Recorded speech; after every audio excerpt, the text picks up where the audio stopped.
하나님의 말씀 계속해서 요한복음 5장 1절에서 18절까지입니다.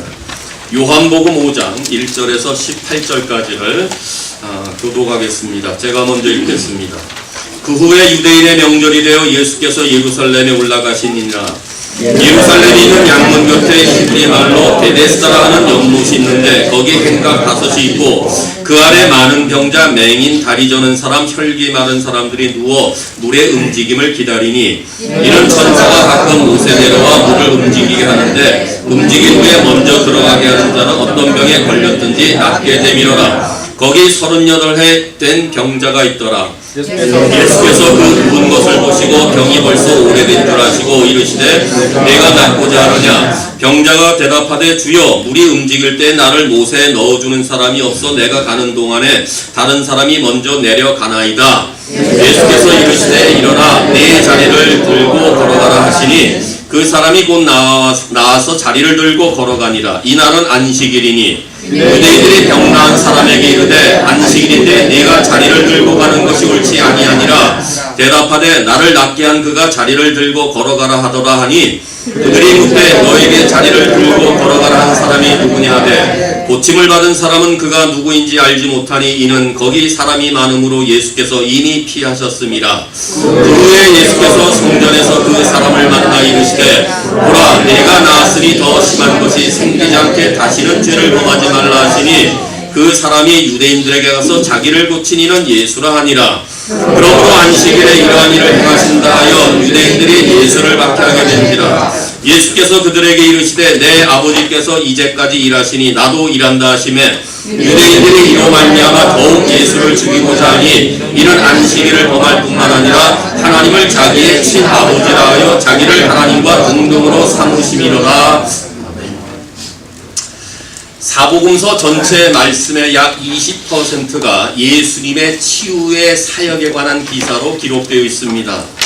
그 말씀을 자세히 상고해 보면은 예수님은 이 땅에 오셔서 많은 병자들을 고치시고 약한 자들을 돌보셨는지를 잘 알 수 있습니다. 예수님은 정신적이고 영적인 문제만 해결해 주셨을 뿐만 아니라 사회적으로 소외된 모든 사람들의 1차적이고 본능적인 필요들도 외면하지 않으셨습니다. 이것은 바로 예수님이 모든 사람을 사랑하신다는 증거입니다. 하나님의 사랑이란 표현을 쓰게 될 때 우리는 우리의 죄의 문제를 해결하시기 위해서 십자가에 자기 아들까지도 못을 받게 하신 사랑으로만 알고 있지만은 그러나 우리가 하나님의 사랑, 주님의 사랑을 또 말하게 될 때는 상처받고 병든 자들에게 베푸신 예수님의 긍휼과 자비를 통하여서도 깨달을 수 있는 것입니다. 이처럼 예수님의 사랑은 관념이 아니라 실제 행함입니다. 우리는 이 같은 하나님의 놀라운 사랑, 그리스도의 사랑을 함께 읽은 본문을 통해서 다시 한번 깨달을 수가 있습니다. 오늘 읽으신 본문은 예수님의 세 번째 해당되는 표적 사건으로서 38년 동안이나 병을 앓고서 한 번도 걸어다니지 못했던, 그래서 소망 없이 절망 가운데 있었던 한 이름 모를 병자를 고치시는 사건입니다. 예수님이 이 병자를 낫게 하신 까닭은 아주 간단합니다. 예수님은 사랑의 하나님이시기 때문에 그렇습니다. 그분은 빛이요 생명이시기 때문에 그렇습니다. 그분은 전능의 하나님이시기 때문에 능히 그러실 수가 있습니다. 예수님은 하나님과 똑같은 권위를 가지시고 치유하는 능력으로 모든 사람들을 새롭게 하실 뿐만 아니라 연약한 자들에게 사랑과 자비를 베푸시는 분이십니다. 인류가 당면하고 있는 모든 문제를 해결하시고 회복하여 주시고 모든 삶에 놀라운 능력을 베풀어 주시기에 이 땅 위에 오신 예수 그리스도는 과연 누구이십니까? 한없는 사랑을 베푸시는 예수님은 누구이십니까? 먼저 예수님은 절망 중에 있는 인생을 찾아오셔서 은혜를 베풀어 주시는 분임을 압니다. 절망 중에 찾아오시어 은혜를 베풀어 주시는 분이 우리의 주님이십니다. 예수님은 유대인의 명절, 아마 6월절로 보통 보긴 하지만은 명절을 맞아 예루살렘으로 올라가십니다. 그때 예루살렘 성 안으로 들어가게 될 때 통과해야 될 하나의 문이 양문이었습니다. 이 양문은 이스라엘 백성들이 제사를 드리게 될 때 양떼들을 데리고 들어가야 될, 반드시 통과해야 될 그런 문이었습니다. 그런데 양문 옆에는 베데스다, 다시 말하면 자비의 집, 은혜의 집이라고 불리우는 베데스다 연못이 하나 있었습니다. 그런데 이 연못에 관한 전설이 하나 있었는데, 천사가 내려와서 그 물을 움직이게 할 때 그걸 보는 순간 제일 먼저 들어가는 사람은 나음을 얻는다는 이러한 이야기가 마치 전설 따라 삼천리처럼 전달되어지고 있었습니다. 하지만 베데스다 연못가에 있는 수많은 각양각색의 많은 병자들은 그렇게 전설 같은 이 내용들을 신랄 같은 희망을 품은 채 혹시나 하는 생각으로 자기가 먼저 고침받을까라는 이러한 막연한 생각으로 여전히 그 목가에 모여 있었습니다. 그런데 이런 소문과 전설과는 전혀 상관없고 이 전설을 붙들 수 없었던 한 사람이 있었으니 그는 38년 동안이나 한 번도 걸어다니지 못했던 환자였습니다. 이 사람을 예수님이 오늘 찾아오십니다. 그가 어디가 어떻게 아픈 환자인지 모르지만 38년 동안이나 병을 앓으면서 재산을 탕진했을 것입니다. 괴로움을 당했을 것입니다. 여러 수소문하면서 고침받기를 간절히 원했던 삶이었을 것입니다. 그러나 38년이 지나는 동안 그의 삶은 변함이 없자 절망적인 상태에 있었다는 것을 우리는 가히 짐작할 수가 있습니다. 아마 이 일 때문에 삶을 포기했는지도 모릅니다. 나는 걸을 수가 없으니 그 연못에 갈 수가 없는 푸념하는 상태로 38년간을 지내왔을 것입니다. 그런데 기적의 메시지는 바로 이 순간부터 일어나기 시작합니다. 그의 병이 얼마나 중한 것인지, 그의 병이 얼마나 오랫동안 알아온 것인지, 그의 병이 과연 완치 가능한 것인지 되는 것은 우리 주님께는 문제가 되지 않는 사항들입니다. 오늘 우리를 단단히 메고 있는 어떤 악조건도 생명과 빛 대신 능력의 주님께는 아무런 문제가 되지 않습니다. 주님이 이 병자들이 모여있는 베데스다 연못에 찾아왔습니다. 많은 병자들이 있었다고 기록합니다. 그런데 이 사람을 찾아온 것입니다. 이 사람은 주님을 위해서 한 일도 없습니다. 성경의 내용상 아직 믿음이 없었고 예수가 누구인지 몰랐던 그런 사람입니다. 그런 그에게 많은 병자들이 있었지만 오로지 이 사람에게 찾아갔던 것입니다. 38년 된 병자를 향한 주님의 자비는 많은 병자들 가운데 선택된 은혜로 이미 시작되고 있었다는 것입니다. 그러자 예수님이 6절에 와서 누운 것을 보시고 병이 벌써 오래된 줄 아시고 이르시되 네가 낫고자 하느냐. 병자는 병을 고쳐달란 말도 하지 않았습니다. 연못에 데려가다 달라고 말 한마디 안 했습니다. 아마 자포자기 했는지 모릅니다. 그런데 그 절망의 현장에 주님이 친히 찾아오셨습니다. 그런데 여기서 간과해서는 안 될 동사가 두 개가 있는데 예수님은 누운 것을 보시고 오래된 줄 아시고, 주님이 우리를 보시고 아시는 그 자체가 이미 하나님의 은혜라는 것입니다. 이것이 바로 병자를 향한 예수님의 자비와 은혜였던 것입니다. 예수님께서 다가가 병이 낫기를 원하는지 묻자 이 환자는 하소연을 딱하게 합니다. 7절에 주여 물이 움직일 때 나를 넣어주는 사람이 없어 내가 가는 동안에 다른 사람이 먼저 내려가나이다. 연못가에 나와 있긴 하지만은 도와줄 사람이 없어서 사실 병 나을 희망은 전혀 없었다는 이야기 아닙니까? 우리도 주님이 찾아오지 아니하고서는 절망 가운데 아무런 다른 사람들의 도움 없이 그저 죽어갔던 인생들 아니겠습니까? 그런 우리에게 주님이 찾아오셨습니다. 주님 찾아오셔서 우리의 형편과 처지를 보시고 아시고 계시면서 말씀하십니다. 내가 여기 있지 않느냐? 내가 너를 도와주러 오지 않았느냐? 바로 네 곁에 있지 않느냐? 이것이 우리를 향한 주님의 은혜의 시작이라는 말씀입니다. 병든 환자는 절망 중에 있었습니다. 아무도 도와줄 사람이 없었습니다. 거들떠보지도 않았습니다. 동병상련이라고 아플 때는 함께 옹기종기 모여 있었지만은 병 낫기를 원했던 간절한 마음이 있을 때는 물이 움직인다는 소식을 듣고 38년 된 병자 거들떠보지도 않고 저들 먼저 다 그곳으로 달려갔던 처참한 환경이 있었던 자입니다. 그런데 주님이 그를 선택하셔서 그에게 왔다는 자체가 하나님은 은혜를 베풀어 주시는 분이라 그 말입니다. 오늘 우리에게 어떤 만성적인 문제가 있으십니까? 이 모든 문제를 다시 예수 그리스도 앞에 내려놓을 수 있기를 바랍니다.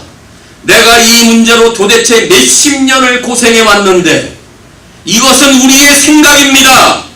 그 생각은 예수님 앞에서는 아무것도 문제가 될 수 없습니다. 하나님이 우리에게 은혜를 베풀어 주신다면 우리의 질병의 아픔은 소망의 나음으로 바뀌게 될 것입니다. 예수님께서는 지금 베데스다 연못에 찾아오셨습니다. 자비와 은혜의 집이라고 불려졌던 베데스다였지만은 그 현장에는 아무런 은혜와 자비가 없었던 절망적인 사람들이 그 집에 모여 있었습니다.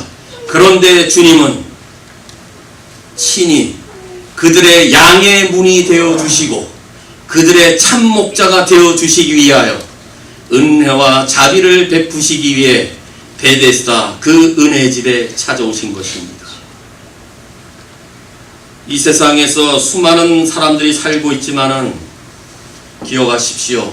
수많은 사람들 중에 오늘 한 분 한 분을 알고 보시고 찾아와 주시고 그래서 우리를 선택해 주셔서 내가 하나님을 알게 하고 주님을 배우게 하고 구원을 얻게 하고 영원한 하늘나라로 가도록 인도해 주신 하나님의 선택의 은혜를 놓치지 않기를 바랍니다. 내가 하나님을 먼저 선택한 것이 아니라 하나님이 나를 먼저 선택하여 세우셨기 때문에 우리는 절망 중에 있었고 하나님 밖에 있었던 자들인데 우리는 소망 가운데 여기까지 오게 된 것은 전적인 하나님의 은혜임을 놓치지 않기를 바랍니다. 하나님은 모든 절망 가운데 있었던 자들을 언제나 찾아오셨습니다. 대를 이을 자식이 없어 절망한 아브라함을 찾아오셨습니다. 애굽의 왕궁으로부터 도망쳤던 모세를 떨기나무 불꽃 가운데 만나시기 위하여 찾아오셨습니다. 힘들고 지쳐서 로뎀나무 가운데 죽기를 자처했던 선지자 엘리야에게 하나님은 찾아오셨습니다. 모든 사람들로부터 소외당하여 감히 접근할 수 없었던 예수님을 보기 위하여 뽕나무에 올라갔던 삭개오를 주님이 친히 찾아오셨습니다. 좌절과 낙심 중에 있었던 제자들에게 용기를 주시고자 부활의 주님이 저들의 현장에 찾아오셨습니다.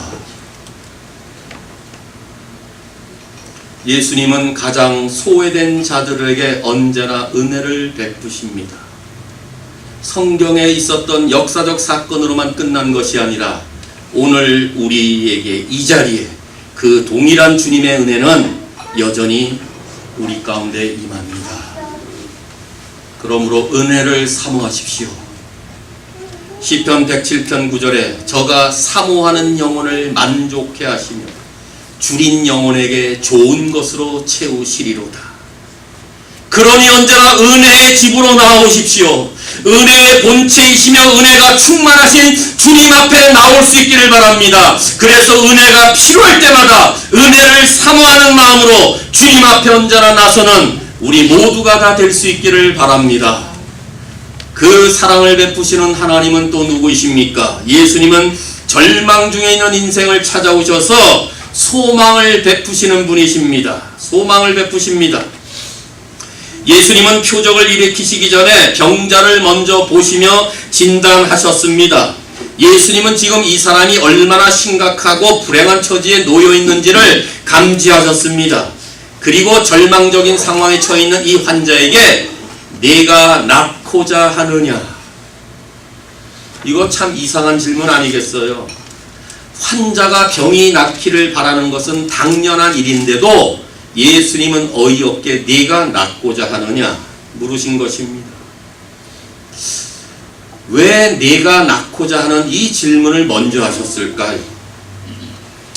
지금까지 38년 동안 이 사람에게 병을 고칠 만한 희망을 준 사람은 아무도 없었을 것입니다. 그렇다면 예수님께서 이 말씀을 하시는 것은 소망을 품으라는 것입니다. 38년 동안 단 한 번도 걸어 다니지 못했을지라도 결코 소망을 버리지 말라고 하는 질문입니다. 그렇다면 이 질문을 들었을 때 환자에게는 그렇구나, 내가 병 나을 수가 있구나 라는 새로운 소망을 품게 되었을 것입니다. 그런데 7절을 보면 이 사람은 자신의 곁에서는 도와줄 사람이 없었기에 베데스다 연못에 들어갈 소망이 없었다고 하소연으로 대답을 하고 있습니다. 이 사람의 대답 또한 동문서답의 말입니다. 낫고자 하는 질문에 네, 낫고 싶습니다. 한 번만 걸어보면 여한이 없겠습니다. 이렇게 말하는 것이 정상일 텐데 이 사람의 답은 그렇지 않았습니다. 그러나 그의 대답 속에는 38년 동안이나 병 낫기를 소원하여 움직일 때마다 나를 도와줄 사람이 없어서 연못에 들어가지 못했다는 그의 끈질긴 노력을 포함하고 있습니다. 다시 말하면 이 말은 자포자기하지 않고 기다리고 있었다는 것입니다. 단지 나를 그곳까지 데려다 줄 사람이 없어서 있지 나는 병 낫기를 38년 동안 간절히 소망하고 있었다. 이 사람은 앉아서 누워서 기다린 것입니다. 포기하지 않고 기다렸던 것입니다. 몸이 아프면서도 계속 잘 참았던 것입니다. 누군가가 나를 연못에만 데려가 줄 사람이 있기를 간절히 원했다는 그의 답입니다. 이 말을 듣자 예수님은 그래? 그럼 내가 연못에 넣어주지. 이렇게 말씀하시는 대신에 8절에 일어나 내 자리를 들고 걸어가라. 이 말씀 또한 어이없는 명령입니다. 환자가 이 말씀을 잘못 이해하면 조롱하는 말로 들었을 것입니다. 내가 38년 동안이나 걷질 못해 일어나 들고 가라?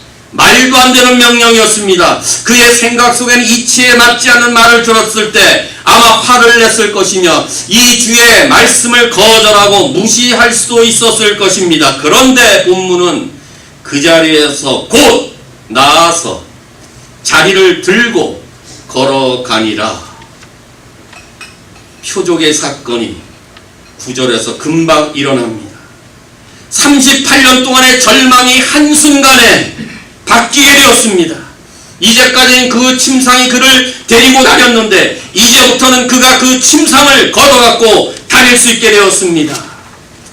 하나님이 값지게 여기시는 것은 오래 참음입니다. 인내입니다. 기다리는 것입니다. 왜 그렇습니까? 하나님이 우리를 오래 참으셨기 때문에 그렇습니다. 하나님은 우리를 위해 오래 기다리신 분이시기 때문에 그렇습니다. 오래 참으시는 하나님, 오랫동안 기다리시는 하나님, 그분은 기다리는 자들에게 역사하십니다. 시편 37편 7절에 그러니까 여호와 앞에 잠잠하고 참고 기다려라. 예레미야가 3장 26절에 사람이 여호와의 구원을 바라고 잠잠히 기다림이 좋도다. 기다리는 자에게, 오래 참는 자에게 하나님은 소망의 메시지를 전달합니다.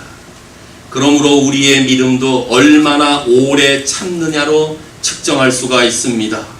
인내를 온전히 이루는 믿음은 온전히 구비하여 조금도 부족함이 없게 한다고 야고보서 1장 2절에서 4절까지 말하는데, 그렇게 말하는 것은 너희가 여러 가지 시험을 만나거든 온전히 기쁘게 여겨라. 너희 믿음의 시련이 인내를 만들어내기 때문이다.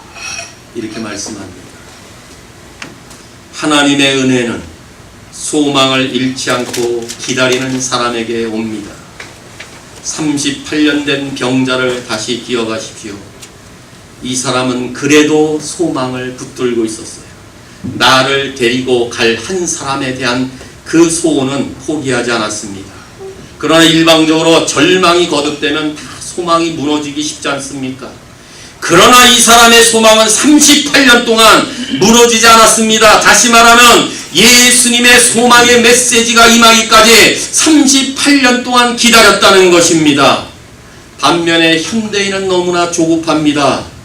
너무 쉽게 좌절합니다. 쉽게 포기합니다. 아무것도 아닌 것 때문에 고귀한 생명을 포기해 버립니다. 지금 우리 주변에 일어나는 모든 사회적인 현상이 다 이것을 반증하고 있지 않습니까? 툭하면 죽어버리고, 툭하면 자살을 하고, 툭하면 폭력을 내밀고, 다 참지 못해서 조급해서 그런 거 아닙니까? 문제가 어렵습니까? 너무 고통스럽습니까? 낙심 중에 계십니까?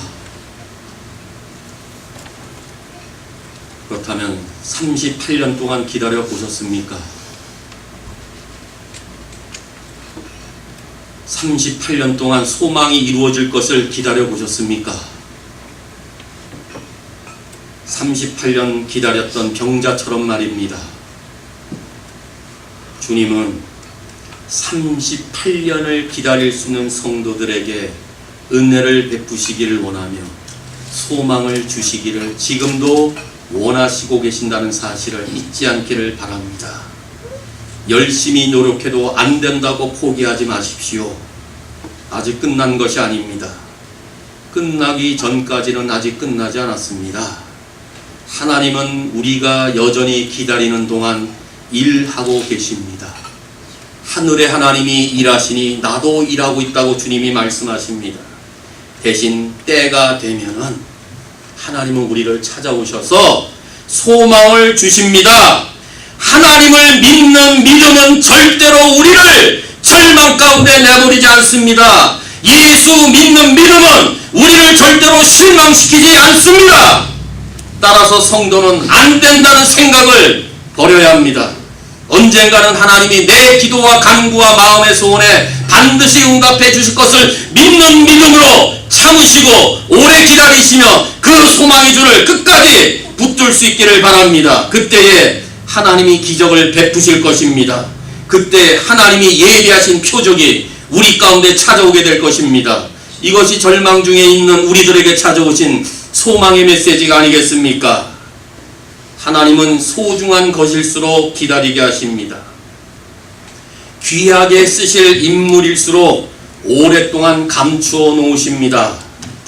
요셉은 13년을 기다리게 하셨습니다. 모세는 80년을 기다리게 하셨습니다. 다윗은 먼저 기름 부음 받았지만은 이스라엘의 통일왕이 되기 위해서 약 13년간을 기다려야만 했습니다. 무엇보다 하나님은 예수님을 이 땅에 보내시기까지 수천 년 동안을 기다리셨습니다.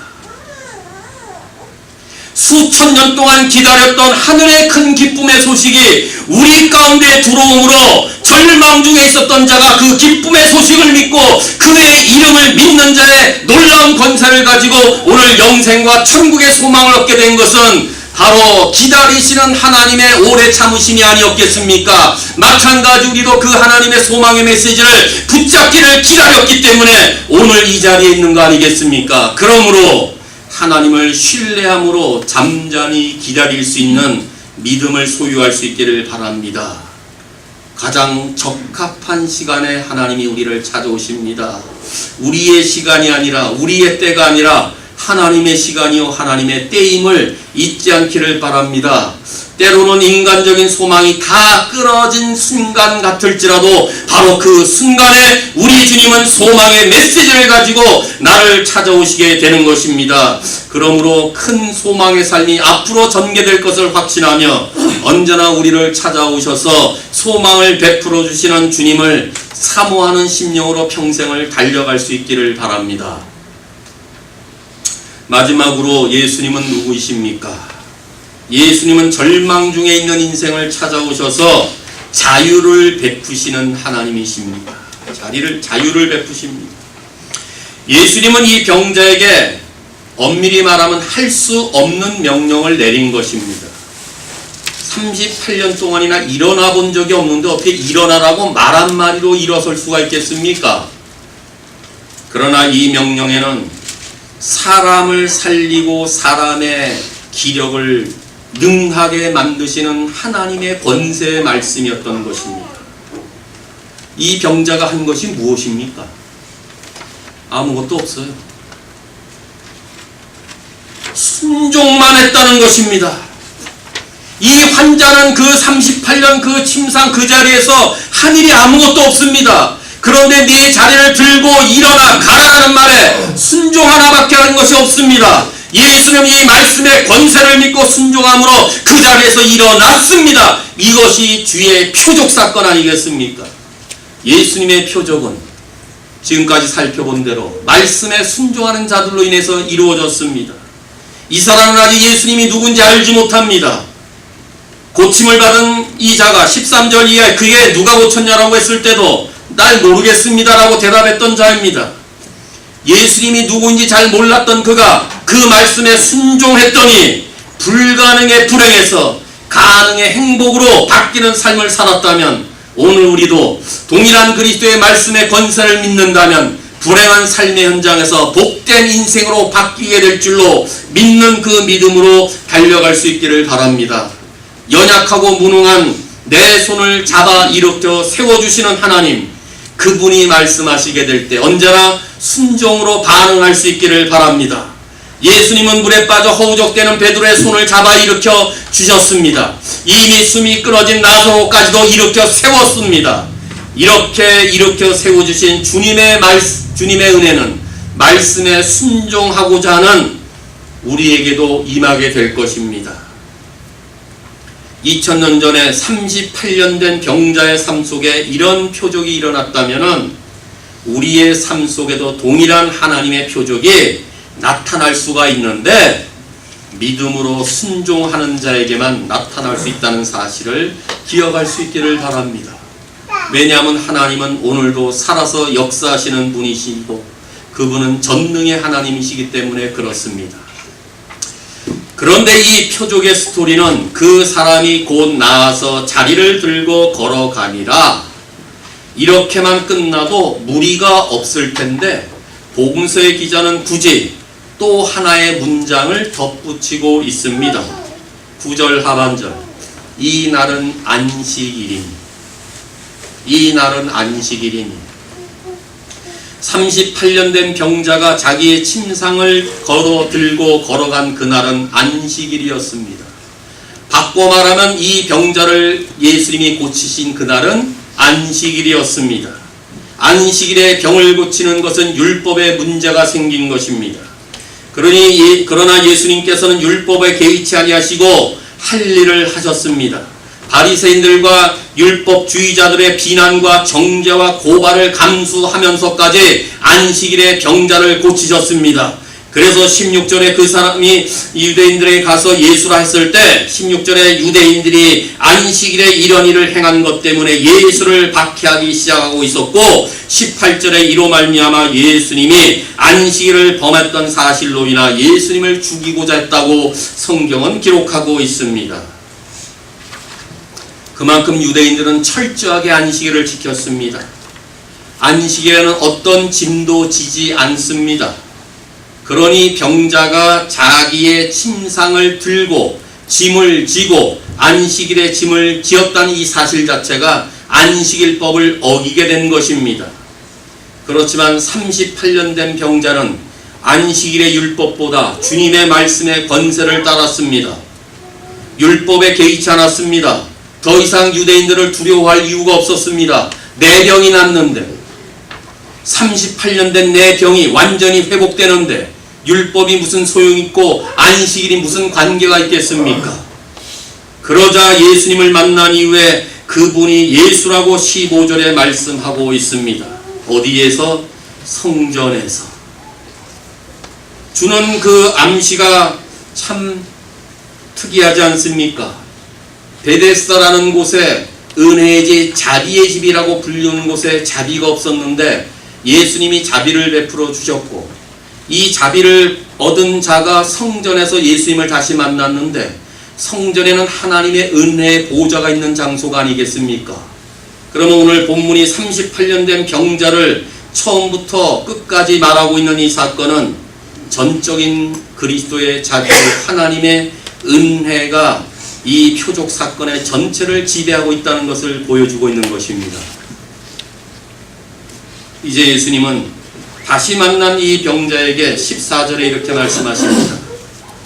보라, 네가 나 것으로 삼아서, 그래서 옛사람은 이미 죽어버렸고 장사되었고 이제 그리스도와 함께 연합된 새로운 피조물로 살아간다면 죄의 권세로부터 능히 이길 수 있는 삶을 살 것을 요구하고 계셨던 것입니다. 예수님은 병자에게 요구하셨던 그 동일한 요구를 우리 모두에게 똑같이 요구하십니다. 우리 모두가 다 죄로 말미암아 죽었습니다. 죄의 질병을 졌던 자들입니다. 소망이 없었습니다. 심판이요 저주였습니다. 그랬던 우리를 그리스도의 보혈로 살려주셔서 우리가 하늘나라의 시민권자의 특권을 가지고 하나님 자녀의 권세를 오늘도 이 땅에 누리고 산다면 예수님은 우리 모두에게 모든 죄악을 이길 수 있는 능력으로부터, 죄의 억압으로부터 자유케 하시려고 이 땅에 오셨다는 사실을 놓쳐서는 아니 될 것입니다. 그래서 다시는 죄를 범해서는 아니 됩니다. 간음했던 여인이 예수님 앞에 나와서 동일한 말씀을 듣게 됩니다. 가서 너는 다시 이런 일을 행하지 말라고 똑같은 이야기를 하고 있다면 오늘 우리에게도 죄악 많은 세상 가운데 죄를 범할 수는 없는 일이겠지만은 죄로부터 사함받았으니 죄의 권세와 능력으로부터 자유함을 받으며 그리스도 안에서 참 자유를 누리며 살 것을 오늘 이 아침에 주님의 말씀으로 들을 수 있기를 바랍니다. 그러니 우리 주님은 우리를 자유케 하시려고 오셨습니다. 무엇으로부터의 자유입니까? 율법으로부터의 자유입니다. 죄로부터의 자유입니다. 이 사람은 장애인이었습니다. 중한 환자였기 때문에 감히 성전에 들어갈 수가 없었습니다.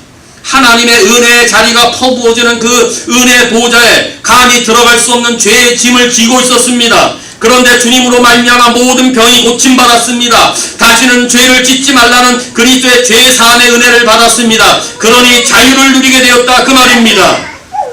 성전에 들어갈 수 있는 자유를 누렸으니 더 이상 다시는 성전 밖에서도 죄를 범하지 말 것을 요구하십니다. 요한복음 8장 36절에 그러므로 아들이 너희를 자유롭게 하면 너희가 참으로 자유로우니라. 바울은 갈라디아서 5장 1절에 그리스도께서 우리를 자유롭게 하려고 자유를 주셨으니 그러므로 굳건히 서서 다시는 종의 멍에를 매지 말라.